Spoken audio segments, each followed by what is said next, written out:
केही जणे बहुत सुंदर कथा कहिसेंती। जीवन मिलिबा भाग्यर कथा, मृत्यु हेबा समयर कथा, आउ मृत्यु परि मध्य लोकंक हृदय रे बंची रहिबा कर्मर कथा। गोटे सुंदर कहानी। गोटे डॉक्टर साहेब निज हॉस्पिटल को दौड़ी चली आसुथिले। से जिते स्पीड हो पारिबो सेते स्पीड रे चली आसुथिले। ऑपरेशन लॉबी रे से जिते बेले पहुंचिले सेते बेले 5-6 जण लोक तांको घेरी गले। आउ बहुत कथा सुनाइबाकू लागिले। हॉस्पिटल खोलिछ बोली कोन जिते बेले इच्छा सेते बेले आसीबो, एबे एते लेट रे आसुछ, केते बेलु आमे आपनको अपेक्षा करिछु, आपनकर किछि चिंता ही नाही। आम छुआ ऑपरेशन थिएटर रे अछि, आमे आपनको अपेक्षा करी करी थकी गलुनी, आउ आपण एबे आछंती। डॉक्टर साहेब आपनकर छुआ जदी हॉस्पिटल रे थांता तो आपण कोन एते लेट रे आसंती। एमिति बहुत कथा सुनाइले, बहुत कथा कहि गले। डॉक्टर किछि कहिलेनी। सी सीधा ऑपरेशन थिएटर को गले। घंटे 1.5 घंटा ऑपरेशन चलेला।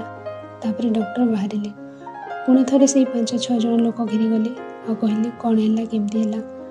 डॉक्टर कहले किसी चिंता करिवार नहीं, छुआ भल अछि, किसी समय पर सब ठीक हो जिवो। से लोक माने पुणी तांको पचारिले ताहले आमे एबे कोन करिवो, ताहले डिस्चार्ज केबे हबो। डॉक्टर कहले ए सब कथा नर्स को पचारि बुझी नेबे, मते एबे जीवाको दियंतु। डॉक्टर जिते स्पीड रे आसीतिले ताठो दुगना स्पीड रो सेठू चली गले।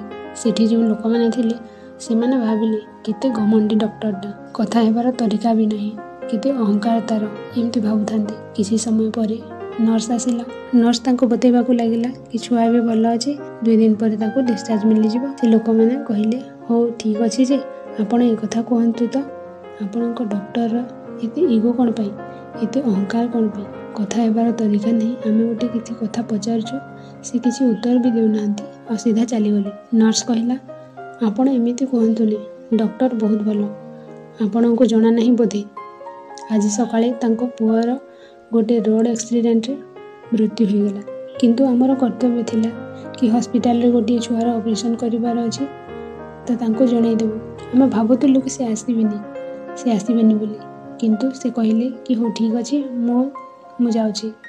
से बिना डेरी करी आसिले आ आपणको छुआर ऑपरेशन करिले। से ठीक हो जिवो, आपण चिंता भी करंतुनी। डॉक्टर पुणी थरे दौड़ी की गले एते जल्दी जल्दी कहीं कि ना संध्या हेबाकू लागिलानी, आउ तांको पुअर अंतिम संस्कार करिवार अछि। छोट कहानी थिला, किंतु कहानीर शिक्षा एहा जे आमे किछि न जानि न बुझी, कहारी सिचुएशन को न बुझी आमे रिएक्ट कर दे थाउ, आउ परिस्थिति न जानि न बुझी आमे निज कथा को कहि दे थाउ। आउ परे जिते बेले हमको सिचुएशन जना पड़े, सत कथा जिते बेले जना पड़े, सेते बेले हमको बहुत खराब लगे कि कौन पे एमती कली, कौन पे एमती कहिदेली, एमती भाबी थाउ। सेहि पई जीवन रे केबे कहारी भी सिचुएशन को न जानि न बुझी किछि टीका टिप्पणी कमेंट करंतु नहीं।